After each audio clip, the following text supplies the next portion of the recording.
बिस्मिल्लाहिर्रहमानिर्रहीम, अस्सलामुअलैकुम। नाज़रीन, आप देख रहे हैं प्रोग्राम खबर क्या है और मैं हूं आपकी मेज़बान फरजाना सिद्दीक। आज फिर आप तक पहुंचाएंगे चंद इंतहाई अहम हक़ाइक़ और करेंगे उनका तफसीली पोस्टमार्टम।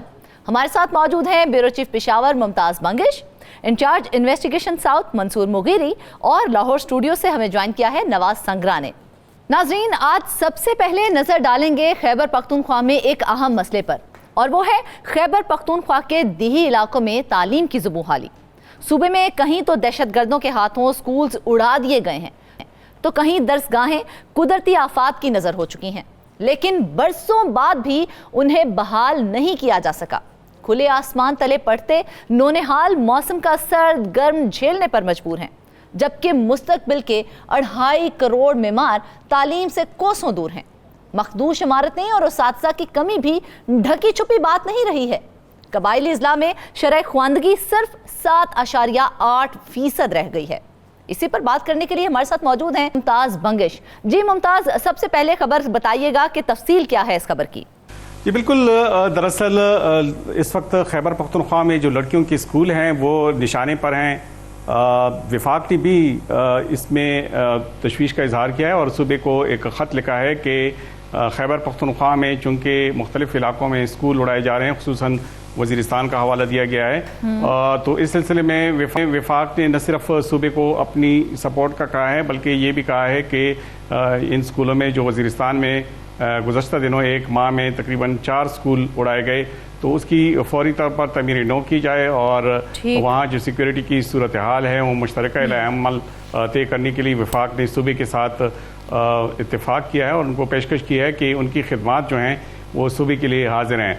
लेकिन ये नहीं बताया गया कि इस वक्त जो सूरत हाल है वज़ीरिस्तान में या दूसरे इलाकों में जहाँ पे स्कूलों को उड़ाया जाता है, एक बार फिर जो दहशतगर्दी की जो लहर थी उसी तरह यके बाद दीगरे स्कूलों को उड़ाया जाता है, तो मरकज़ की जानिब से किस किस्म का ताउन उनको दिया जाएगा। और दूसरी बात यह है कि सूबे को ये कहा गया है कि कम्युनिटी के साथ मिलकर ये जो हमले हैं इनको रोका जाए, लेकिन ये नहीं बताया गया कि कम्युनिटी से मिलकर सूबा कैसे इन हमलों को रोक सकती है। तो इस वक्त जो सूबे की में स्कूलों की सूरत हाल है, अगरचे वज़ीर-ए-आज़म शहबाज शरीफ ने 9 मई को जब स्कूल उड़ाने का जो वाक़या पेश आया तो उसमें फौरी तौर पर उसकी तामीर का वादा भी किया और ऐलान भी किया गया, लेकिन अभी तक उसकी तामीर भी शुरू नहीं हो सकी। अक़वाम मुत्तहिदा तक ने इस स्कूल उड़ाने का नोटिस लिया था और एक माह में 4 स्कूल उड़ाने पर तशवीश का इजहार करते हुए अपनी तरफ से ये कहा था कि अक़वाम मुत्तहिदा पाकिस्तान जो भी वो करेगा, इक़दाम उठाएगा, उसके साथ खड़ा है। लेकिन सूरत हाल ये है कि विफाक की जानिब से तालीमी इमरजेंसी का ऐलान भी किया गया है और 60 लाख बच्चों को स्कूलों में वापस लाने के लिए कहा गया है। अच्छा। लेकिन न तो विफाक की जानिब से कोई ऐसे इक़दाम किए गए और तालीम अगरचे सूबाई सब्जेक्ट है तो सूबे की सतह पर भी ऐसे इक़दाम नहीं हो सकें। यहाँ मैं आपको ये बताऊँ कि इस वक्त खैबर पख्तूनख्वा में 50 लाख बच्चे जो हैं वो स्कूल से बाहर हैं। अच्छा। 36 लाख बच्चे बंदोबस्ती इलाकों में और 16 लाख बच्चे जो जमशुदा कबायली अजला हैं वहाँ स्कूलों से बाहर हैं। 90 हज़ार लड़कियाँ जो हैं और 13 लाख 80 हज़ार लड़के बंदोबस्ती इलाकों में स्कूल नहीं जा सकते, मतलब वो अभी तक उनको स्कूलों में दाखिल ही नहीं किया गया। इसी तरह 6,45,000 लड़कियाँ और 3,60,000 लड़के ऐसे हैं कि जिनका ताल्लुक जम अजला से हैं और वो अभी तक स्कूल नहीं जा सके, स्कूलों से बाहर हैं, उन्हें स्कूलों में वापस नहीं लाया जा सका। सूरत हाल ये है कि इस वक्त की तादाद हो गई ना, वो कौन कौन से अजला हैं और कितने स्कूल हैं जो इस वक्त तबाहाली का शिकार हैं उन अजला में? जी बिल्कुल, UNHCR ने जो रिपोर्ट दी थी वो 2007 से 2017 तक थी। उस वक्त लड़कियों के सिर्फ 1100 स्कूल तबाह किए गए थे। अच्छा। जो जनूबी वज़ीरिस्तान है और इसके अलावा जो दीगर इलाके हैं वहाँ पे तो ऐसे स्कूल अब भी मौजूद हैं कि जिनकी इमारतें मखदूश हैं और वहाँ पे बच्चों ने स्कूल इसलिए जाना छोड़ दिया है कि वहाँ पे स्टाफ तक मौजूद नहीं है, किताबें और स्टेशनरी का तो वहाँ पर सोचा भी नहीं जा सकता। लेकिन कुछ स्कूल ऐसी भी हैं कि कुछ को तो 2021 और 2022 में एक स्कूल को उड़ाया गया था, 2023 में 4 स्कूल उड़ाए गए और ये स्कूल बन्नू, कुरम और शुमाली वजीरिस्तान में तबाह की गई, जनूबी वजीरिस्तान में भी इस किस्म के वाक़यात हुए। या मैं ये भी बताते चलूँ कि इस वक्त तालीम की सूरत हाल ये है कि खैबर पख्तूनख्वा में ख़वातीन की जो शरह ख़वानदगी है वो सिर्फ 7.8% है। 33% लड़कियां प्राइमरी स्कूल में दाखिल हो जाती हैं और वो जब हाई स्कूल तक पहुंचती हैं तो वो सिर्फ 17% रह जाती हैं। इसी तरह लड़कों की हालत भी ज़्यादा मुख्तलिफ नहीं, 49% लड़के जो हैं वो प्राइमरी स्कूलों में तो दाखिल हो जाते हैं, लेकिन जब हाई स्कूल तक पहुंचते हैं तो वो सिर्फ 17% बच्चे इन इलाकों में हाई स्कूल में पहुंच जाते हैं। और 14.7% लड़कियां ऐसी हैं कि जो ज़िंदगी में कभी उन्होंने स्कूल का मुंह तक नहीं देखा और उन्हें स्कूलों में वापस लेने के लिए कोई इकदामात नहीं हो सके हैं। लेकिन मुमताज, जो बच्चे स्कूलों में जा रहे थे और आपने जिस तरह से बताया कि तबाह कर दिए गए हैं वो स्कूल, तो तबाह होने वाले स्कूलों में जो तलबा जा रहे थे अब वो तालीम किस तरह से हासिल कर रहे हैं? वहाँ तो सिर्फ दहशतगर्दी ही नहीं बल्कि कुछ ऐसे स्कूल भी हैं कि जो सैलाब और कुदरती आफात से तबाह हुए हैं। वो स्कूल, उसमें ऐसे स्कूल भी हैं कि जो खेमों में कायम है। मिसाल के तौर पर अगर हम स्वात की मिसाल लें तो स्वात में 8 स्कूल ऐसे हैं कि जो दहशतगर्दी से तबाह हुए, वो या तो खेमों में हैं या मसाजिद में हैं और या किराए की इमारतों में। और कुछ स्कूल ऐसे हैं कि जहाँ पे वो है ही नहीं, वो ज़ाहिर है उनको दूसरे स्कूलों में मुंतकिल कर दिया गया। तो ऐसे भी जब स्कूल दूर हो जाते हैं तो तलबा के लिए वहाँ पे वो जाना और ख़ुसूसन तालिबात के लिए वहाँ पे जाना बहुत मुश्किल हो जाता है। 2015 के ज़लज़ले में जो स्कूल तबाह हुआ था स्वात के इलाके में, वो अभी तक उसकी तामीर नहीं हो सकी। वो उसके बच्चे भी मस्जिद में पढ़ रहे हैं। एक है गवर्नमेंट प्राइमरी स्कूल कालाम में 2010 के सैलाब में वो तबाह हुआ था और अभी तक वो किराए के उसमें है और उसकी हालत ऐसी है कि वो पढ़ने के काबिल नहीं है कि जो जिस तरह की इमारत है, मतलब वो स्कूल का माहौल वहाँ पे इस तरह से नहीं है। और द्रबशाह शाहग्राम जो है ये भी स्वात में एक स्कूल है, बच्चियों का स्कूल है, वो भी किराए की इमारत में है। इस तरह एक और स्कूल है ग्वालडेरी में, ये भी स्वात में स्कूल है, उसकी इमारत सैलाब में 2022 में तबाह हो गया था और अभी तक उसकी इमारत तक नहीं बन सकी है। सिर्फ यही नहीं, ये शलदार स्वात में 2022 के सैलाब में जो स्कूल तबाह हुआ था उसके बच्चे अभी मस्जिद जाते हैं और मस्जिद में पढ़ने पर मजबूर हैं। बाड़ा जो खैबर का इलाका है, ये दूसरा जिला है, वहाँ पे 20 ऐसे स्कूल हैं जो अभी तक खेमों में हैं और 40 स्कूलों पर तामीर का काम मुकम्मल किया गया है। उनमें से बाज़ स्कूलों में तो बच्चों को मुंतकिल कर दिया गया है, लेकिन बाज़ स्कूल ऐसे भी हैं कि जहाँ अभी तक बच्चों को मुंतकिल नहीं किया जा सका है। वो भी हुकूमत आती है, उसका नारा सबसे पहले यही होता है कि तालीम हमारी अव्वलीन तरजीह है। तो इसको वफाकी हुकूमत को जिम्मेदार ठहराएंगे या सूबाई हुकूमत? इन दोनों में से कौन जिम्मेदार होगा इस तमाम सूरत हाल का? मसला ये है कि तालीम जो है वो सूबाई महकमा है और 18वीं तरमीम के बाद ये सूबे की जिम्मेदारी है कि वो स्कूल तामीर करे। लेकिन जब कबायली अजला जम हो रहे थे तो उस वक्त ये वादे किए गए थे कि कबायली अजला को, जो बंदोबस्ती अजला हैं, उसके करीब तर लाने के लिए वफाकी हुकूमत मदद करेगी। हर साल सूबे को 100 अरब रुपए दिए जाएंगे, उससे इन इलाकों की जो जमशुदा कबायली अजला हैं उसकी तरक्की होगी। वहाँ पे स्कूल और सेहत की सहूलियात मुहैया की जाएंगी, वहाँ पीने के पानी की सहूलियात मुहैया की जाएंगी। लेकिन ये वादा अभी तक विफा नहीं हो सका। मरकज़ ने अपनी उससे अना का मसला बनाया हुआ है और सूबा जो है हर हुकूमत में विफाक से भीख मांगती है, लेकिन जो भी हुकूमत आती है, ख्वाह वो एक ही जमात की हुकूमतें हों या वो डिफरेंट जमातों की हुकूमतें आती हैं, तो ये मसला ताहाल हल नहीं हुआ।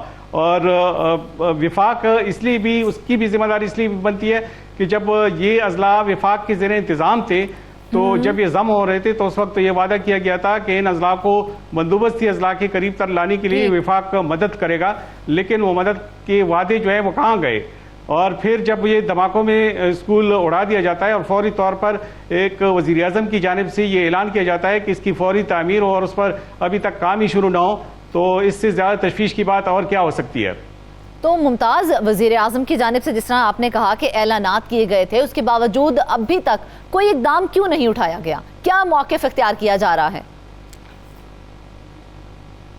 असल में वज़ीरिस्तान के जिन इलाकों में इस किस्म के वाक़यात होते हैं, ये एक स्कूल जब उड़ा दिया गया, ये वो स्कूल था जो एक दफ़ा पहले भी यहाँ पे इस किस्म का वाक़या पेश आया था और ये अंडर कंस्ट्रक्शन स्कूल था जिसको उड़ाया गया। तो अब ये तो इस तरह से तो नहीं हो सकता कि वहाँ पे पुलिस तैनात हो और पुलिस की चौकीदारी में उस स्कूल की तामीर मुकम्मल हो। सिक्योरिटी पे तवज्जो देनी होगी और वो सूबा अपने तौर पर नहीं बल्कि विफाक के साथ मिलकर ही कर सकता है। अगर पहले उन इलाकों की सिक्योरिटी को बेहतर बनाया जाए और फिर वहाँ पे जो स्कूल है, न सिर्फ ये कि वहाँ पे ये जो धमाके हैं वहाँ पे और उनको उड़ाने का जो सिलसिला है न सिर्फ ये रुक जाएगा बल्कि वहाँ पे जो बहाली का काम है वो भी मौसर तरीके से हो सकेगा। तो ये सूबा जो है वो अपने तौर पे एक अकेला नहीं कर सकता जब तक कि मरकज की जानिब से उनके साथ कोऑपरेशन ना हो और इस सिलसिले में उनके साथ मुकम्मल ताउन हासिल ना हो। तो मुमताज, जैसा कि अभी आपने कहा था कि जो तालीम की जिम्मेदारी है वो सूबाई हुकूमत के ऊपर है, तो क्या विफाक की जानिब से उन्हें फंड्स नहीं दिए जाते उन तमाम स्कूलों की बहाली के लिए? नहीं, जो जमशुदा अजला हैं चूंकि उनके फंड जो हैं वो इकट्ठे वो दिए गए थे, जो 1000 अरब रुपए का ऐलान किया गया था 10 सालों में, उसमें हर साल 100 अरब रुपए सूबे को मिलने थे, लेकिन वो वादा जो है वो इफा नहीं हो सका। लेकिन सूबे की भी जो जिम्मेदारी बनती है वो ये है कि जो सैलाब में जो स्कूल तबाह हो गए थे या कुदरती आफात की वजह से जो स्कूल तबाह हो गए थे, चाहिए तो ये था कि सूबा अपने तौर पे उस पर काम शुरू कर देता, उस पर वफाक की मदद की ऐसा कोई ज़रूरत नहीं थी, लेकिन सूबे ने उसमें भी ज़्यादा संजीदगी नहीं दिखाई और उसकी वजह यह है कि उन इलाकों के स्कूल अब स्वात का इलाका जो कि एक सेहत अफजा मुकाम है, वहाँ पे इंटरनेशनल और नेशनल जो टूरिस्ट है वो जाते हैं, वो जब देखते हैं कि वहाँ के स्कूलों में बच्चियाँ टेंट में पढ़ रही हैं, बच्चे टेंट में पढ़ रहे हैं, वहाँ स्कूलों की इमारत ही मौजूद नहीं, मस्जिद में सहन में बैठकर वो तालीम हासिल करते हैं, तो जाहिर है उनका क्या तासुर पड़ता होगा इन इलाकों के बारे में। और फिर ऐसे इलाकों के बारे में हम क्या तवक्को रख सकते हैं कि वो सयाहत के शोबे में उनको फ़रोग दिया जाएगा जब वहाँ पे तालीम की ये सूरत हाल हो कि वहाँ सूबे में इन इलाकों में ख्वानदगी की शरह जो है वो ख़वातीन में सिर्फ 7.8% हो। मतलब हम कहाँ जा रहे हैं? लोग जो हैं वो ख्वानदगी की शरह बढ़ाने के लिए क्या क्या इकदाम करते हैं और हम अभी तक 7.8% की ख्वानदगी की शरह से आगे नहीं बढ़ सके हैं, तो ये तो बड़ी तशवीश की बात है। बिल्कुल, ये तशवीश की बात है और हुकाम बाला को इस हवाले से सोचना भी चाहिए। मुमताज़, एक और जो सूरत हाल इसके साथ साथ दरपेश है वो उस्ताज़ा की कमी भी है, तो क्योंकि जहाँ पर स्कूल हैं जिन्हें शिफ्ट भी कर दिया गया है वहाँ पर उस्ताज़ा भी तो नहीं है, उनकी कमी को दूर करने के लिए कोई इकदाम किए गए? उसमें इस तरह से ये था कि जो सिक्योरिटी फोर्सेस है उनकी जानिब से काफ़ी कोशिश की गई और जमशुदा अजला में कुछ स्कूल भी उनकी जानिब से बनाए गए, लेकिन उनमें फिर मसला ये था कि ज़ाहिर है वहाँ पे जो स्टाफ की फराहमी की जो जिम्मेदारी है वो तो सूबाई हुकूमत की बनती है, लेकिन वहाँ पे भी स्टाफ की कमी है, तो इस वजह से भी वो स्कूल जो है अगर फ़ाल हैं भी तो इस तरह से मौसर इसलिए नहीं है कि वो वहाँ पे स्टाफ की कमी शिदत से महसूस की जा रही है। और ये मसला ज़्यादातर लड़कियों की स्कूलों का है। और यहाँ मैं आपको ये भी बताऊँ कि जो सिनफी इम्तियाज़ है, जिन ममालिक में 146 ममालिक में सिनफी इम्तियाज़ है और उसमें जो सबसे ज़्यादा जो 4 ममालिक में सिनफी इम्तियाज़ है जो सबसे ज़्यादा है वो अफ़गानिस्तान, अल्जीरिया और चाड के ममालिक हैं। लेकिन ये बड़ी बदकिस्मती की बात है कि पाकिस्तान इससे भी बाजी ले गया है और पाकिस्तान जो है इससे सिर्फ 4 ममालिक से सिर्फ आगे है और 146 ममालिक में पाकिस्तान का नंबर 142 है। इसका मतलब ये है कि ये 4 ममालिक उससे पीछे हैं, बाकी जितने भी ममालिक हैं वो इनसे आगे हैं। इसका मतलब ये कि सिनफी जो इम्तियाज़ हैं, जो लड़कियों के खिलाफ जो सिनफी इम्तियाज़ है वो पाकिस्तान में इस हद तक है कि वो सिर्फ 4 ममालिक उनसे लड़कियों के स्कूल की तादाद देखी जाए वो तो नाकाफी है ही, तो क्या वहां पर लड़कों के स्कूल की तादाद काफी है? कुछ इलाके ऐसे भी हैं कि जहां पे लड़कों के स्कूलों की तादाद जो है वो जो ज़रूरत के मुताबिक है उससे भी ज़्यादा है। उसकी वजह यह है कि जब कोई MPA मुंतखब होता है तो उसकी कोशिश होती है कि वो जो तरक्याती काम है वो अपने अपने अजला में करें, वहाँ पे स्कूल बनाएं, वहाँ पे अस्पताल बनाएं। तो अपने इलाकों में कुछ स्कूल ऐसे भी बनाए गए थे माजी में कि जहाँ पे उसकी ज़रूरत नहीं थी, यानी जहाँ पे एक ख़ास तादाद है वो बच्चों की नहीं पहुँचती तो उन स्कूलों को बंद करना पड़ता है। इसकी वजह यह है कि वो महकमा तालीम पर बोझ बन जाता है और ऐसे कई स्कूलों को पिछले 2 साल में बंद भी, पिछले 2-3 साल में इसलिए बंद किया गया कि वहाँ पे जो तलबा की तादाद है वो पूरी नहीं थी। तो चूंकि मनसूबाबंदी सही नहीं होती, सिर्फ एक एमपीए की जानिब से जब एक स्कीम में एक स्कूल डाल दिया जाता है तो ये नहीं देखा जाता कि वहाँ करीबी स्कूल जो काबिल गौर है, जहाँ स्कूल्स की भी कमी है, साथ की भी कमी है, वहाँ दूसरी चीज़ जिनके साथ उन बच्चों ने पढ़ना है वो भी चीज़ें तो वहाँ पर मुहैया नहीं है, किताबें नहीं दी जा रही हैं, स्टेशनरी वहाँ पर नहीं है। तो जब चीज़ें भी नहीं होंगी तो कैसे तालीम हासिल की जाएगी फिर? यही तो सबसे बड़ा मसला है कि अगर जहाँ पे स्कूल मौजूद है वहाँ पे जो दूर दराज के इलाके हैं वहाँ पे कोई भी टीचर्स जाने के लिए तैयार नहीं है। वहाँ पे अगर कोई लोकल टीचर मौजूद है तो ठीक है। कुछ स्कूल ऐसे हैं कि जो पेशावर में जहाँ के असातिज़ा जो हैं वो सालों साल से 10-10 साल से 15-15 साल से एक स्कूल में या एक ही सिटी के अंदर सिर्फ चंद किलोमीटर के फासले में उनका तबादला हो जाता है, लेकिन कोई किसी टीचर्स को इस बात पे मजबूर नहीं कर सकता कि वो जनूबी वज़ीरिस्तान में या शुमाली वज़ीरिस्तान में या टांक और ये खान के इलाकों में ड्यूटी दें या दूर दराज के इलाकों में जाएं और वो एक ख़ास टेन्योर कम से कम 1 साल तक वहाँ पे गुजारें और वहाँ के बाद वाकई बेशक वो किसी शहर की तरफ आएँ। ऐसा कोई मेकनिज़म मौजूद नहीं है। इसकी वजह यह है कि वहाँ पे जो लोकल लोग हैं वो चूँकि तालीम के लिहाज से इंतहाई पीछे हैं। वहाँ पे जो मैट्रिक पास एक उस्ताद है वो भी पढ़ने के लिए दस्तयाब नहीं है। जाहिर है फिर इन इलाकों से बिल्कुल देखा जाए तो तालीम पर कहा जाता है कि तवज्जो दी जाएगी, लेकिन बिल्कुल तवज्जो नहीं दी जाती। नाज़रीन, कहते हैं कि एक बड़ी माँ जो है वो पढ़े लिखे मुआशरे की बुनियाद रखती है, लेकिन यहाँ पर ख़वातीन की तालीम पर बिल्कुल तवज्जो नहीं दी जाती है। और अगर देखा जाए तो शरह ख़वानगी सिर्फ 7.8% है। अगर तबाहाल स्कूलों को बहाल कर दिया जाए तो इसको बेहतर किया जा सकता है। वापस आएंगे एक ब्रेक के बाद।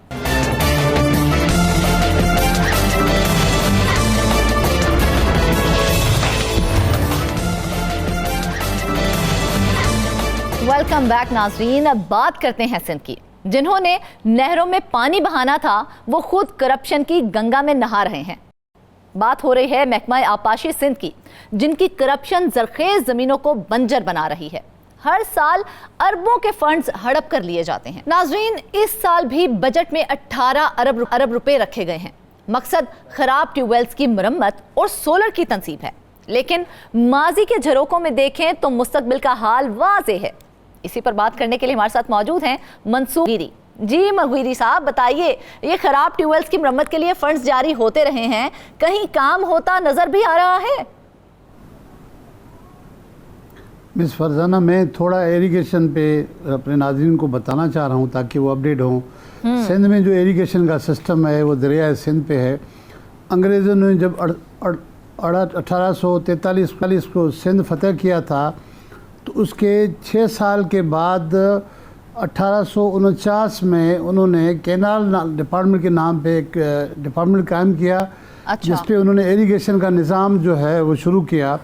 उसको उन्होंने सर्वे करके वहाँ पर 5-7 सालों में सर्वे करके उन्होंने ये बता दिया कि सिंध के ज़मीनों को सैराब करने के लिए कम से कम 3 बैराजेस और 16 कैनाल, उसके अलावा तकरीबन 1600 माइनर डिस्ट्रिक्ट इस तरह का चाहिए।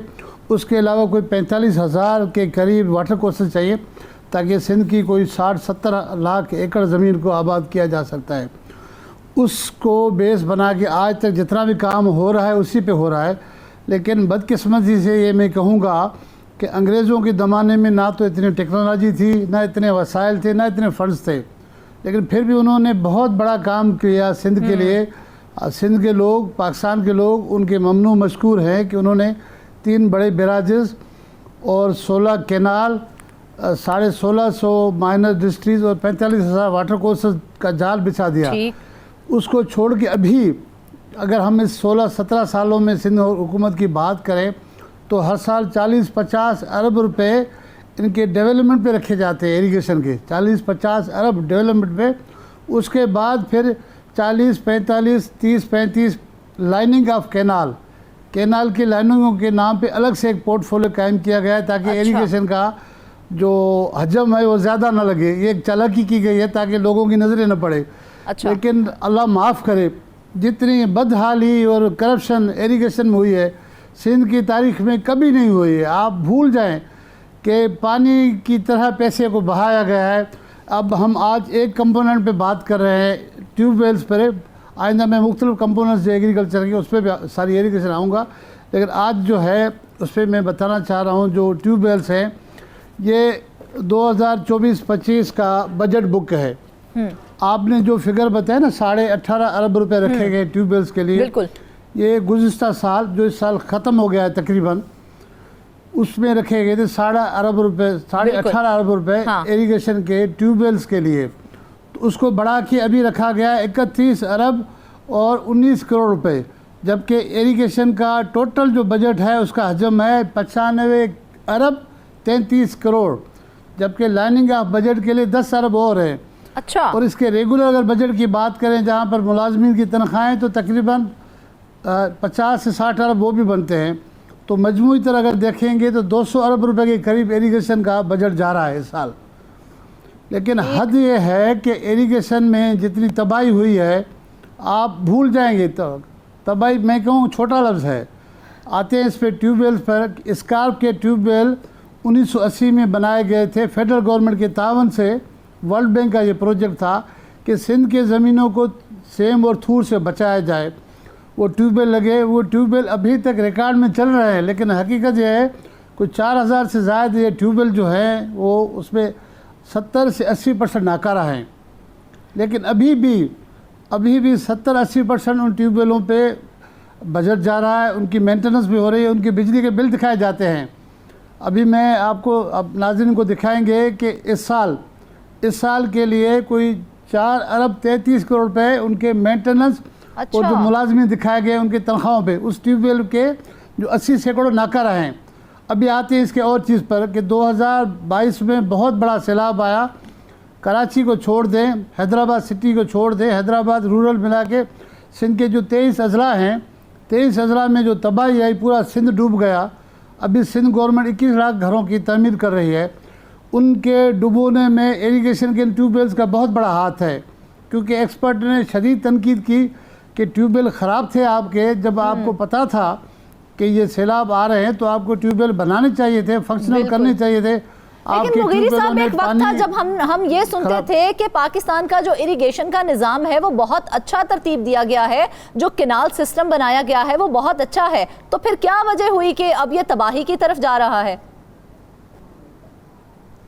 देखिए, आपने बिल्कुल अहम बात की। पाकिस्तान में इरिगेशन का जो निज़ाम जो दरिया सिंध पे कायम है वो इंतहाई आलीशान है। कब बनाया था? जैसे मैंने बताया कि 1849 में गोरों ने यह डिज़ाइन किया, जबकि 19 सदी से लेकर 1942 तक ये कैनाल्स बने, बैराजेस बने और माइनर डिस्ट्रिक्ट वाटर कोर्स सारे पाकिस्तान से पहले जिस तरह की इरिगेशन में डेवलपमेंट हुई है उसके बाद पैसे बहुत लगे हैं। अच्छा। काम नज़र नहीं आया और इतनी तबाही आप मैं बता रहा हूँ ना, आप 2022 के फिगर उठाएं, पूरा सिंध डूबा इरिगेशन के इन ट्यूबवेलों की नाकारा होने की वजह से। अगर ट्यूबवेल चलते तो ट्यूबवेल वो बरसात का पानी नहरों में फेंक देते तो ना शहर डूबते ना ज़मीनें डूबती। आप उनके फुटेज देखें तो इन्होंने उस पूरी तबाही का जिम्मेवार इंतज़ामिया तो है, लेकिन सबसे बढ़कर जो है इरिगेशन सिस्टम है।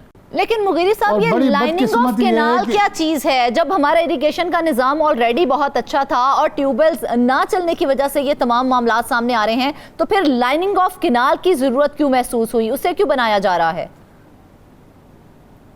बहुत अच्छा सवाल आपने किया। ये स्टोरी मैं किसी जगह पे पहले कर चुका हूँ।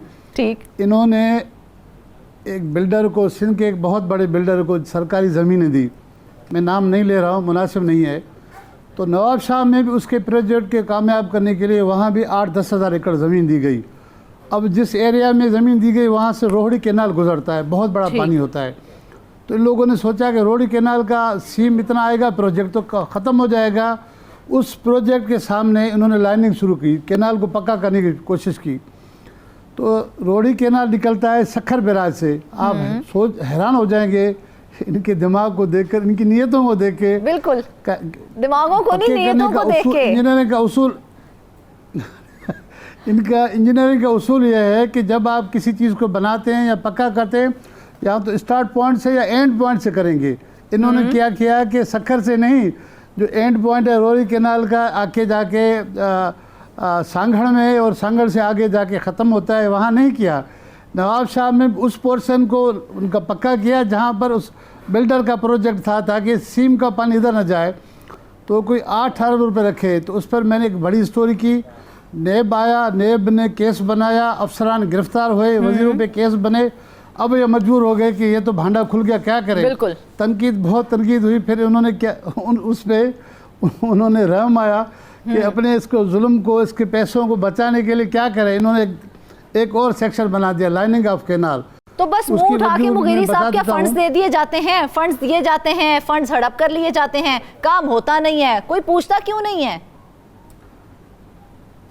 देखिए कैसे पूछेंगे, मैं क्यों आप नहीं इस पूछेंगे? चीज़ का इंकशाफ कर रहा हूँ कि क्योंकि उसकी वजह है कि बड़े जरदारी साहब के एक और छोटे चहीते हैं, छोटे जरदारी साहब, जिसको हाजी साहब कहते हैं, हाजी अली हसन जरदारी साहब। वो इरिगेशन को संभालते आ रहे गुज़श्ता 15 सालों से। सबको पता है, अफसरान को पता है, सिंध को पता है, नेब को पता है, वज़ीर एक होता है, कभी मुराद अली शाह के पास ये पोर्टफोलियो रहा है, कभी किसी के पास रहा है, ये दूसरी बार जाम खान शोरों के पास है, लेकिन चलाता वही है डिपार्टमेंट, पूरा डिपार्टमेंट वो चलाता है। अफसरान की तैनाती कैसे करनी है, कहाँ करनी है और किस कैनाल पे कितने पैसे जाने हैं, सारा बजट उसकी मर्जी से जाता है, तो चलाता वो है। तो जब से ये हाजी साहब सिस्टम इरिगेशन में आया है, बस तबाही हुई है सिंध की, इतनी तबाही हुई है, इतने पैसे यहाँ से उठाए गए, खाए। तो अब कौन पूछेगा? हम इसको इरिगेशन सिस्टम की जगह हम इसको हाजी सिस्टम कह लेते हैं। मैं तो कहता हूँ ये बेहतर होगा कि सिंध में जैसे सिस्टम बनाया जा रहा है, तो यहाँ इरिगेशन वाले सिस्टम को हाजी साहब सिस्टम कहा जाए तो गलत नहीं होगा। सबको पता है ये, लेकिन कोई बोलने के लिए तैयार नहीं है। कुछ लोगों को लालच है, कुछ को खौफ है, लेकिन अल्लाह का खौफ किसी के पास नहीं है, फंड्स का खौफ किसी के पास नहीं है।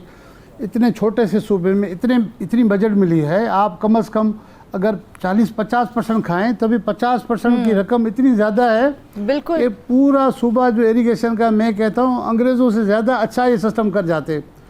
अब सिस्टम अच्छा होता है इरिगेशन का तो यकीनन पैदावार ज़्यादा होगी, काश्तकारों को फ़ायदा होगा, काश्तकारों को फ़ायदा ज़्यादा होगा। सिंध में ज़्यादा ज़मीनें अब इनकी हो गई हैं, इनके बंदों की हो गई है, तो ये सोचते भी पता नहीं किस अंदाज से हैं कि वहाँ कितना इनको फ़ायदा होता अगर इरिगेशन के सिस्टम को आप जदीद करते, दुनिया के नए तर्ज के मुताबिक लेकर आते। अभी भी पुराना जो अंग्रेज़ों वाला सिस्टम है उसी पे चल रहे, उसी पे भी चल नहीं रहे, उसी को भी बिगाड़ दिया है। आज एक ख़बर आई है कि अपने सखर बैराज के 2 गेट जो है वो टूट गए, जिसमें एक गेट ही उड़ गया है। अच्छा, सखर बैराज का गेट उड़ गया है, जिसकी वजाहतें दे रहे अभी तक के काम जारी है, काम जारी है। लेकिन इनसे कौन पूछेगा कि ये सखर बैराज के रेनोवेशन पे, ये नए दरवाज़ों पर जो अरबों रुपए खर्च हो गए हैं, वो खर्च कहाँ हुए, कैसे हुए, फिर ये दरवाज़ा कैसे टूटता है। 100 साल पहले अंग्रेज़ों ने ये बना के दिया तो दरवाजे टूट नहीं रहे थे, दरवाजे बह नहीं जा रहे थे। 3 साल इन्होंने पहले लगाए, मरम्मत किया तो अब टूट भी रहे। नई चीज जो लगाई जिसको ज्यादा अच्छा हम कह सकते हैं कि अच्छे तरीके से लगाया गया होगा और बेहतरीन मटेरियल यूज किया होगा, वो कुछ ही सालों के बाद जो है तबाहाली का शिकार हो गया और जो कई सालों से कई साल पुराने जो लगे हुए हैं वो आज तक चल रहे हैं। जी देखिए, मैं कह रहा हूँ ना कि तकरीबन आप बताएं ना कि सखर बैराज को बने हुए भी तकरीबन 100 साल हो गए हैं, तो उसको अंग्रेज़ों ने बनाया था। वो जो लेंस राउंड पुल है वो रिमार्केबल है, उनको मेंटेन नहीं कर पाए हैं। इस तरह का नया कुछ बना कर तो नहीं दे सके, ये उनको मेंटेन नहीं कर पा रहे। कितनी बड़ी बदकिस्मत है। सिंध के लोग कहते हैं भाई आप खाएं, आप सियासत करें, इतना खाएं कि आपकी सियासत चल सके, इतना ना खाएं कि सिंध के लोगों की किस्मतें और उनके जो है सारी चीज़ों को बर्बाद कर दें। तो हो यही रहा है कि खा बहुत ज़्यादा रहें और लगा बहुत कम रहें, जिस वजह से ये चीज़ें तबाही हाल का शिकार तो है। मुगीरी साहब, करप्शन की ये गंगा तो इरिगेशन में और लाइनिंग कैनाल में तो बहती चली जा रही है, इसके रुकने का कोई इम्कान भी नजर आ रहा है कि नहीं? आप हैरान हो जाएंगे मिस फरजाना के 8 साल पहले, जब बल्कि 10 साल पहले कायम अली शाह साहब वज़ीर आला सिंध थे, बिल्कुल, तो उनको भरी प्रेस कॉन्फ्रेंस में हमारे किसी दोस्त ने कहा कि शाह साहब आपने जो शिमाल डैम्स जो बनाने के लिए पैसे दिए थे उसमें तो बहुत बड़ी करप्शन हुई है। अच्छा, आपको पता है कि शिमाल डैम्स के नाम पे क्या हुआ है? आप रिकॉर्ड उठा के देखें, आप यूट्यूब से देखें कि कायम अली शाह साहब ने खुद कहा कि मुझे पता चला है कि 50 अरब रुपए की करप्शन हुई है। किसमें? अच्छा, शिमाल डैम्स में। और मैंने, हाँ, उन्होंने ऑन द रिकॉर्ड कहा कि 50 अरब रुपए की करप्शन हुई है शिमाल डैम्स में। और मैंने एंटी करप्शन को कहा हुआ है कि आप जो है वो इंक्वायरी करें। शाह साहब की प्रेस कॉन्फ्रेंस के बाद मैं एंटी करप्शन के दोस्तों के पास चला गया। मैंने पूछा, अच्छा। हैरान हो जाएंगे, वो कहने लगे कि आप हमें बताएं, हमारे हाथ बांध दो, हमारे पाँव बांध दो और फिर कहो कि आप रिंग में उतर के मुकाबला करें। ठीक। तो किसके खिलाफ हम इंक्वायरी करें, ये तो बताएं हमें। मैंने कहा शाह साहब ने जो कहा है। कह रहे शाह साहब हमारे बड़े हैं, सूबे के वज़ीर आला ने, उन्होंने हुक्म किया, जो हमसे हो सकेगा हम वो कर रहे हैं। तो आज तक वो रिपोर्ट मंजर पे नहीं आई है तो कि आज तक फिर क्या हो सका, उनसे क्या हो सका मुगीरी साहब? फिर आज तक वही हो रहा है कि आपने देखा ना, चेयरमैन एंटी करप्शन ने ईद से पहले उन्होंने उनको हटाया गया, उन्होंने सबका भांडा फोड़ दिया। उन्होंने कहा कि मैंने आज तक किसी डिपार्टमेंट में ऐसे नहीं देखा है कि जो करप्शन को ख़त्म करने, करप्शन को पकड़ने वाला डिपार्टमेंट खुद करप्शन कर रहा है, खुद वसूलियाँ कर रहे हैं। और यहाँ पर ऐसे लोग हैं जो मेरे नाम से पैसे ले रहे हैं और मुझे पैसे दिए गए तो मैंने वापस कर दिया। फरहत जोनेजो साहब चेयरमैन एंटी करप्शन लगे, पुलिस ग्रुप से ताल्लुक़ है उनका, 21 ग्रेड के इंतहाई ईमानदार और ध्यानदार अफसर थे। उन्होंने बताया कि मुझे पिछले ईद पे आके लिफाफा दिया गया, हाँ ये ले। तो मैंने कहा कि मैं अपने रब जलील के ज़ात पे यकीन रखता हूँ, मैं रिज़्क़ हिलाल खाता हूँ, ये मुझे हराम नहीं चाहिए। ये हराम स्कूल से, सेहत से, इरिगेशन से जो आप मंथलियाँ ले रहे हैं मुझे नहीं चाहिए। वो इतना फट पड़ा, उन्होंने मिनिस्टर को लिखा, डिटेल में बहुत लिखा कि आपके स्टाफ के एक बंदे पूरे सिंध से 7-8 करोड़ रुपए रिकवरी कर रहा है। जिस सूबे में करप्शन को रोकने के लिए इदारा खुद रिकवरी करे, मुझे बताएं मिस फरजाना, तो फिर आप सोचे क्या होगा। हम ही इनको बताएंगे, हम इनके ज़मीर को जगाएंगे, हमारा काम है बताना भी है और इनके ज़मीर को जगाना भी है कि खुदा के वास्ते अब तो बस कर दे। लेकिन मुगीरी साहब कुछ चीजें जो हाईलाइट भी हुई, जैसे कायम अली शाह साहब ने भी कहा कि वो 50 अरब का आपने बताया कि स्मॉल डैम्स के ऊपर जो है उसमें करप्शन सामने आई है। करप्ट नासिर के खिलाफ अब तक कोई कार्रवाई हुई है? कोई छोटी मोटी कार्रवाई भी हुई हो? नहीं, आप उसको छोड़ दें। जो मौजूदा सेक्रेटरी इरिगेशन लगे हैं, बहैसियत इंसान बहुत अच्छे हैं। उसकी कोई 1.5 साल पहले सोशल मीडिया पे एक वीडियो वायरल हुई कि नौशहर और फिरोज में उन्होंने घर बनाया। वो घर नहीं था, महल था, महल। अच्छा। आप सोचिए ग्रेड 20 के अफसर की जो 2.5-3 लाख रुपए तनख्वाह ले रहा है, बिल्कुल उनका मुश्किल से गुजारा होना चाहिए। उन्होंने महल कैसे बना लिया? उनके महल की वीडियो वायरल हुई तो उनसे बहुत सारे मिनिस्टरों ने, दीगर लोगों ने दोस्तियाँ की। वो कुछ ऐसा 1 साल से सिंध के इरिगेशन के सेक्रेटरी हैं। आप बताएं। अच्छा। कि जिनके करप्शन की, जिनके महल की मंजर बातें आ गई, आपने उनको उठा के सेक्रेटरी इरिगेशन लगा दिया। तो आप फिर मुझे बताएं क्या होगा इस सूबे का? फिर सूबा कैसे तरक्की करेगा? अगर यही सूरत हाल रही तो किस तरह से हम अपने सूबे को एक तरक्की तक या उस लेवल तक लेके जाएंगे?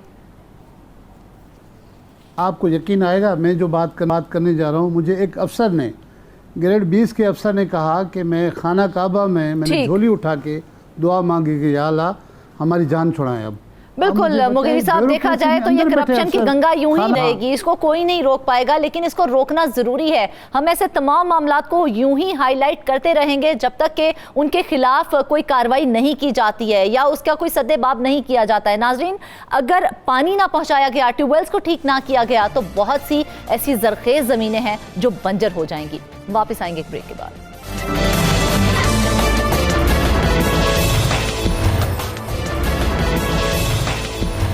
वेलकम बैक नाजरीन। खैबर पख्तूनख्वा में तालीम की हालत-ए-ज़ार आपने आज के प्रोग्राम में जान ली है।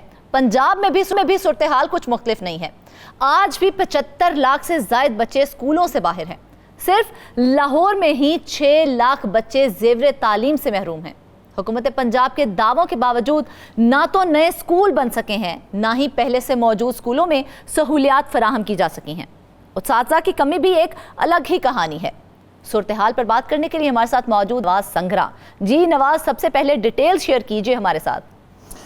देखिए जी, डिटेल कुछ ऐसी है जिस तरह आपने बताया कि पंजाब के जो 75 लाख बच्चे हैं वो इस वक्त स्कूलों से बाहर हैं, वो स्कूल नहीं जा पा रहे। उसकी बड़ी वजह यह है कि स्कूलों में बुनियादी जो सहूलियात हैं उनका फुकदान है। अगर स्कूलों में क्लास रूम्स ही नहीं होंगे, बैठने के लिए जगह भी नहीं होगी, तो बच्चे वहाँ कैसे जाएंगे? उसके अलावा स्कूलों में जो है वो पानी का फुकदान है, पीने का पानी नहीं होगा। उसके अलावा वाशरूम्स नहीं होंगे, वहाँ पर बिजली नहीं होगी, तो बच्चे वहाँ पर जो है वो स्कूलों में कैसे जाएंगे, जिस वजह से पंजाब के जो स्कूल हैं वहाँ पर बच्चे जो है वो तालीम नहीं हासिल कर पा रहे, और इतनी बड़ी जो बच्चों की फिगर है वो अभी भी जो है वो स्कूलों से बाहर है। हमेशा जो है वो हुकूमत की तरफ से बड़े बड़े दावे किए जाते हैं, बजट भी भारी बजट रखे जाते हैं कि हम बच्चों को जो है वो स्कूल में लाएंगे, लेकिन ऐसा नहीं हो सका। इसका एक बड़ा फैक्टर जो है वो चाइल्ड लेबर भी है, क्योंकि महंगाई बहुत ज़्यादा है। वालदैन जो हैं वो उस चीज़ को अफोर्ड नहीं कर पाते, वो अपने बच्चों को या तो भट्टों पे काम करवाते हैं या किसी मैकेनिक के पास छोड़ते हैं, ताकि जो है बच्चे जो है वो उनके लिए रोज़गार का ज़रिया बने। ये तो हुकूमत को चाहिए कि महंगाई के मामला जो हैं वो उनको देखें, क्योंकि आज के दौर में हर जो वालिद है वो ये चाहता है कि उसका बच्चा जो है वो स्कूल जाए, वो पढ़े, तालीम हासिल करे। लेकिन जब हुकूमत की तरफ से बुनियादी सहूलियात ही नहीं दी जाएंगी तो बच्चे कैसे स्कूलों में जाएंगे। इसमें एक बड़ी वजह जो है वो स्कूलों में असातिज़ा का ना होना। इस वक्त जो है वो 1,26,000, ये छोटा फिगर नहीं है, 1,26,000 असातिज़ा की जो है वो पंजाब में कमी है, जिसमें ग्रेड 14 से ग्रेड 20 तक के जो है वो असातिज़ा हैं। इनमें प्राइमरी स्कूल टीचर हैं, उसके साथ साथ जो है वो ESTs हैं, SSTs हैं, और जो सब्जेक्ट स्पेशलिस्ट हैं उनकी जो है वो 1,26,000 असामियाँ जो है वो अभी तक खाली पड़ी हैं। लेकिन हुकूमत की अगर आप तरजीहात देखें तो 2018 के बाद पंजाब में जो है वो एक भी टीचर जो है वो भर्ती नहीं किया गया। जब शहबाज शरीफ पंजाब के वज़ीर आला थे तो उन्होंने जो है वो 2018 में यहाँ पर टीचर भर्ती किए गए थे, लेकिन उस वक्त भी अगर आप देखें तो 30,000 टीचर की कमी बाकी छोड़ दी गई। मतलब जितनी रिक्वायरमेंट थी उसके मुताबिक उस वक्त भी उतने टीचर नहीं दिए गए, लेकिन उसके बावजूद अब आप देख लें कि तालीम का हाल जो है वो बच्चे स्कूल में नहीं जा पा रहे। पंजाब में जो मजमूरी तौर पर जो है वो 48,500 स्कूल इस वक्त चल रहे हैं। इससे पहले जो 5,000 स्कूल हैं उनको प्राइवेट किया जा चुका है। अब ये एक प्राइवेटाइजेशन का नया मनसूबा सामने आ रहा है, जिसमें ज़राए ये बता रहे हैं कि तकरीबन जो 13,500 स्कूल जो हैं वो प्राइवेट लोगों को दिए जा रहे हैं। उसके पीछे भी बहुत लंबी कहानी जो है वो नज़र आ रही है कि इन स्कूलों को कैसे चलाना है। आप प्राइवेट तो उन्हीं सरकारी स्कूलों को कर रहे हैं, लेकिन उन सरकारी स्कूलों में जब बुनियादी सहूलियात नहीं होंगी तो कैसे जो है आप समझ रहे हैं कि वो प्राइवेट लोग आकर चलाएंगे। नवाज, आप क्या समझती हैं इतनी बड़ी तादाद में बच्चों की तालीम से दूरी की क्या वजूहात हैं? बेसिक वजूहात हम किनको कहेंगे? अब बेसिक वजूहात इसमें अगर देख लें तो गवर्नमेंट की तरजीहात हैं। जब तरजीहात नहीं होंगी, बड़े बड़े सिर्फ दावे किए जाएंगे और प्रैक्टिकली कुछ नहीं किया जाएगा, तो ऐसे में बच्चे कैसे स्कूल जा सकते हैं? कैसे तालीम का जो पंजाब की तालीम का मेयार है वो अपग्रेड हो सकता है? जब बुनियादी चीज़ें भी नहीं होंगी, स्कूलों में पीने का पानी नहीं होगा, बैठने के लिए जगह नहीं होगी, तो तालीम कैसे जो है वो पंजाब में इम्प्रूव हो सकती है? इसमें एक और बड़ी जो बात सामने आई कि तकरीबन पंजाब के 13,000 स्कूल जिनको अभी ये पहले मरले में 5,000, उसके बाद बाकियों को जो है वो प्राइवेटाइज करने का जो पब्लिक प्राइवेट पार्टनरशिप के तहत ये कह रहे हैं चलाने का मंसूबा है, वहाँ पर कुछ ऐसे स्कूल हैं 13,000 के लगभग जहाँ पर स्कूल में टीचर ही नहीं है। स्कूल मौजूद है, उसकी जो खस्ता हाल इमारत है वो मौजूद है, लेकिन स्कूल में पढ़ाने के लिए जो है वो टीचर मौजूद नहीं है। कुछ ऐसे जो हैं वो बताया जा रहा है कि किसी में एक टीचर है और किसी में जो है वो 2 टीचर हैं। तो हुकूमत ने अब ये फैसला किया है कि वहाँ पर जो बुनियादी ज़रूरियात हैं वो दी जाएं, या जो है वो असातिज़ा की कमी को पूरा किया जाए, और स्टेट इस बात की जो है वो ज़िम्मेदारी ले कि जो तालीम जो है वो लोगों का बुनियादी हक़ है, और स्टेट की ये ज़िम्मेदारी है कि जो है वो तालीम लोगों को मुहैया करे। लेकिन उसके बावजूद हुकूमत ने दूसरा रास्ता जो है वो अख्तियार किया। वो रास्ता क्या है कि हम इनको जो है वो पब्लिक प्राइवेट पार्टनरशिप के तहत चलाएंगे। लेकिन एक तरफ तो आपने उनको प्राइवेट कर दिया, जो सरकारी स्कूल हैं वो आपने प्राइवेट लोगों को दे दिए, लेकिन जब वही सहूलियात वहाँ पे नहीं होंगी तो वो प्राइवेट लोग वहाँ पर क्या करेंगे? इसमें बड़ी चीज़ ये भी एक चीज़ नज़र आ रही है कि जो स्कूल हैं जो जिन असातिज़ा को दिए जा रहे हैं, जिन लोगों को दिए जा रहे हैं, वो उनको चलाएंगे कैसे? देहातों में अक्सर हमने देखा है कि 3,000 और 5,000 में जो है वो स्कूल टीचर हायर कर लेते हैं। ऐसे ही अगर इस तरह की टीचर हायर करेंगे तो स्कूल का मयार जो है वो क्या रह जाएगा? हमने खुद पढ़ा है, स्टडी लेवल क्या होगा उस वक्त? लेवल क्या होगा? हमने खुद सरकारी असातिज़ा के पास पढ़ा है, उनका एक तजर्बा होता है, उनके पास स्किल्स होती हैं, लेकिन जो प्राइवेट एक मैट्रिक पास या FA पास से जो बच्चा है, अगर वो तालीम देना शुरू कर दे, क्योंकि आपने कोई 600-650 रुपये पर बच्चा जो PEF की तरफ से आप उसको फंडिंग करेंगे उस सरकार प्राइवेट स्कूल को, तो कैसे जो है वो सिस्टम को आगे बढ़ाएंगे, क्योंकि जो प्राइवेट बंदा होगा उसकी पहली तरजीह जो होगी वो अपना प्रॉफिट होगा। सबसे पहले तो अपना प्रॉफिट साइड पे करेगा, उसके बाद वो देखेगा कि मुझे अगर कुछ बच रहा है, अगर मुझे कम पैसे बच रहे हैं तो वो कोशिश करेगा कि उससे भी चीज़ें नीचे ले आए, वहाँ पे सहूलियात नीचे ले आए, वहाँ पर जो असातिज़ा हैं वो उनकी काबिलियत जो है उसका मेयार नीचे ले आए, ताकि वहाँ पर जो है वो ज़्यादा से ज़्यादा प्रॉफिट बना सके। अच्छा नवाज, जिस तरह से आपने कहा कि पब्लिक प्राइवेट पार्टनरशिप की तरफ जा रहे हैं, क्या यही वजह है कि सरकारी स्कूल कम पड़ गए हैं और लोग अब प्राइवेट स्कूलों का रुख करते दिखाई दे रहे हैं? देखें, वो प्राइवेट स्कूल जो है वो टोटली एक सेपरेट चीज़ है, लेकिन ये जो सरकारी स्कूल हैं उनको प्राइवेट करने जा रही है, उनको भी प्राइवेट किया जा रहा है, तो क्या सरकारी स्कूल कम नहीं हो जाएंगे इस वजह से?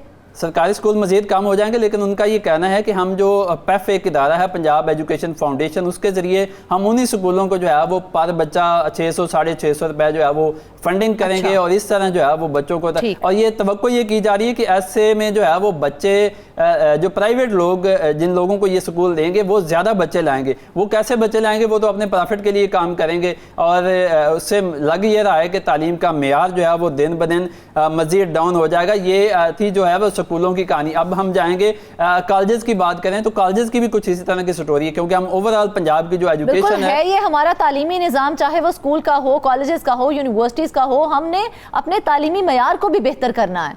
तो उसके लिए क्या किया जा रहा है गवर्नमेंट की जानिब से और उन पर कितनी तवज्जो दी जा रही है? अच्छा, ये जैसे माजी में भी पाकिस्तान बनने से यही हो रहा है कि बंद कमरों में या लाहौर में बैठकर जो है वो बहुत सारी पॉलिसीज बनाई जाती हैं, लेकिन उनका प्रैक्टिकली जो है वो फील्ड में इतलाक नहीं होता, उस तरह से वो चीज़ें फ्रूटफुल नहीं होती। तो इसी तरह के तजर्बात जो हैं वो आज भी किए जा रहे हैं। आप देख रहे हैं कि 76 सालों में इनको ये समझ ही नहीं आती कि हमने करना क्या है। आए रोज़ अभी हम बात करें तो ये एक इदारा जो है, 3 इदारे जो हैं उनको जम करने जा रहे हैं। आप इनकी प्रायोरिटीज देख लें, हमेशा जब हुकूमतें आती हैं तो कोई नए नए तजर्बात करना शुरू कर देती हैं। अब ये कह रहे हैं कि 3 इदारे जो हैं ये बोझ बन रहे हैं हुकूमत पे, सरकारी एक्सचेकर पे, तो जिसमें पंजाब टेक्स्ट बुक बोर्ड है, Quaid-e-Azam academy for educational development है, और उसके साथ साथ जो है वो पंजाब एग्जामिनेशन कमीशन है।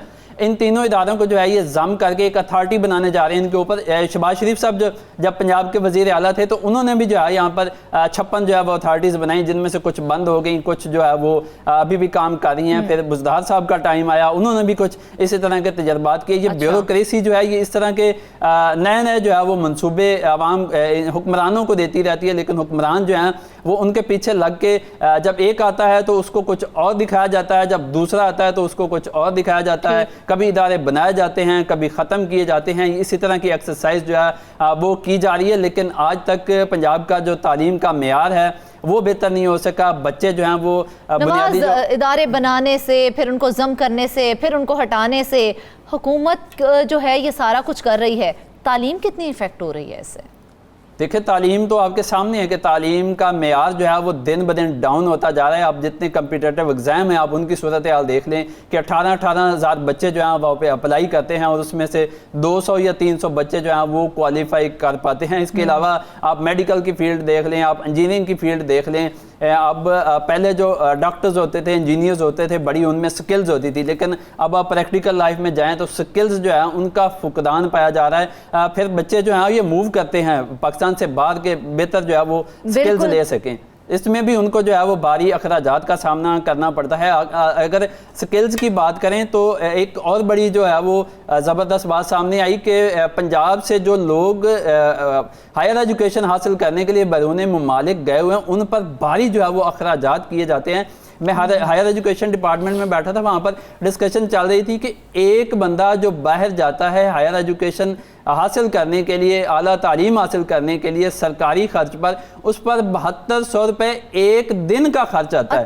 लेकिन इतने ज़्यादा अखराजात के बावजूद वो लोग या तो वो डिलीवर नहीं कर पा रहे वापस आके पाकिस्तान में, या उनकी जो स्किल्स हैं उनको यूटिलाइज नहीं किया जा रहा। लेकिन उसके बावजूद आप देख लें कि इतने ज़्यादा अखराजात के बावजूद जो पंजाब की जो एजुकेशन का सिस्टम है वो दिन ब दिन बैठता जा रहा है। और हुकूमती तरजीहात अगर देखें तो हम कॉलेजेस की बात करें तो वहाँ पर 25,416 टोटल असामियाँ, जिसमें से 5 जो है वो 5,000 से ज़ायद असामियाँ जो हैं वो इस वक्त खाली पड़ी हैं। ठीक, स्कूलों की बात आपने सुनी कि एक 1,26,000 स्कूल जो हैं वहाँ पर इस्तिदाद नहीं है। इसी तरह 5,619 जो असामियाँ हैं जिसमें सब्जेक्ट स्पेशलिस्ट हैं, उसके अलावा असिस्टेंट प्रोफेसर हैं, लेक्चरर्स हैं, एसोसिएट प्रोफेसर हैं, प्रोफेसर्स हैं, इन तमाम की जो है वो असामियाँ इस वक्त जो है वो खाली पड़ी हैं। अब हम अगर यूनिवर्सिटीज़ पर नज़र दौड़ाएं तो वहाँ भी कुछ ऐसे मामलात हैं। पंजाब की जो 25 यूनिवर्सिटीज़ हैं वो इस वक्त जो है वो वाइस चांसलर्स की मुंतज़िर हैं, जिसमें जामिया पंजाब भी मौजूद है। वहाँ पर वाइस चांसलर्स ही मौजूद नहीं है, वहाँ पर वाइस चांसलर्स भी मौजूद नहीं है। तो सारा सिस्टम किस तरह से चलाया जा रहा है यूनिवर्सिटीज़ का?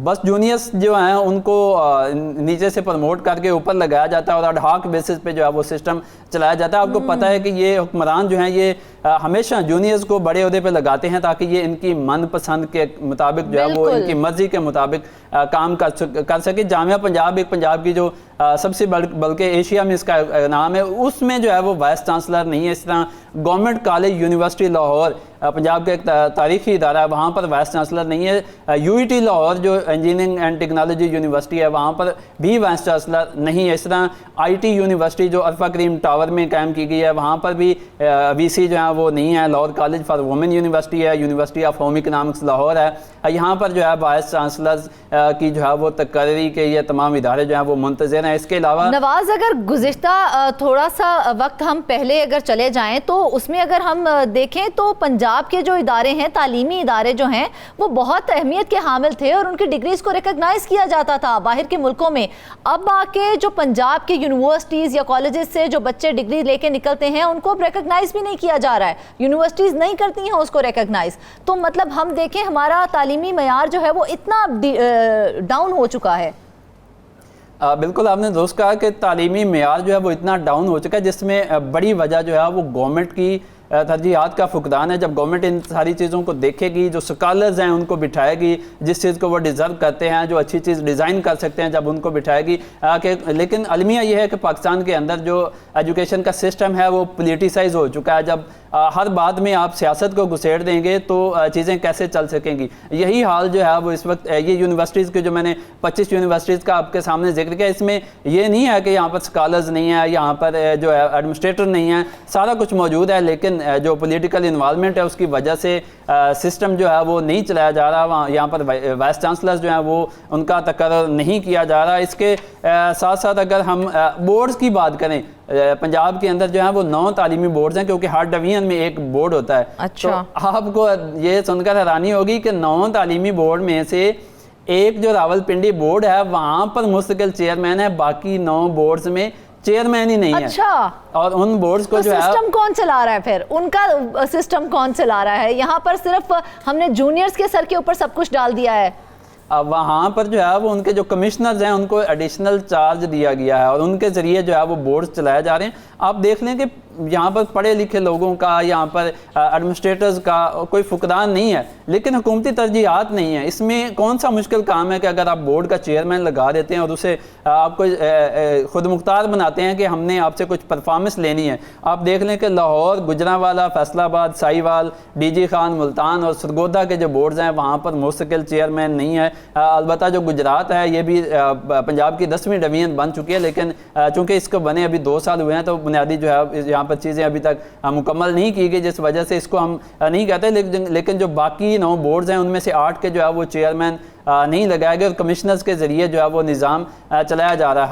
हर हुकूमत जो है वो बड़े बड़े दावे करती है बजट में आके कि हमने बड़ा जो है वो भारी बजट रख लिया। अगर हम इस साल की बात करें तो इस साल भी हुकूमत ये बता रही है कि 669 अरब रुपए का बजट रखा गया है तालीम के लिए, लेकिन तालीम पर कितना खर्च होता है आप देख लें कि बुनियादी सहूलियात ही जब नहीं है। बजट में एक ये भी हेड रखा गया है कि हम जो सैलाब से मुतासरा स्कूल्स हैं, ये हर साल बजट में एक हेड डाल दिया जाता है कि जो सैलाब से मुतासरा स्कूल्स हैं उनको हम तामीर और मुरम्मत करेंगे। ये तालीम की तरजीहात ये है कि सैलाब से मुतासरा स्कूल्स जो हैं उनको भी जो है वो कहा तो जाता है नवाज के हम तालीम को अहमियत देंगे, लेकिन कभी भी तालीम को उस अहमियत नहीं दी जा रही है। नाजरीन, तालीम की हालत ज़ार से लेकर करप्शन की होशरुबा दास्तान तक तमाम सूरत हाल आपने जानी। यहाँ प्रोग्राम का वक्त तमाम हुआ चाहता है। मजीद हक़ाक़ तक रसाई के लिए हमारे साथ जुड़े रहिएगा। अगले प्रोग्राम में मजीद इंकिशाफात के साथ हाजिर होंगे। दुआओं में याद रखिएगा, अपना ख्याल रखिएगा। अल्लाह हाफ़िज़।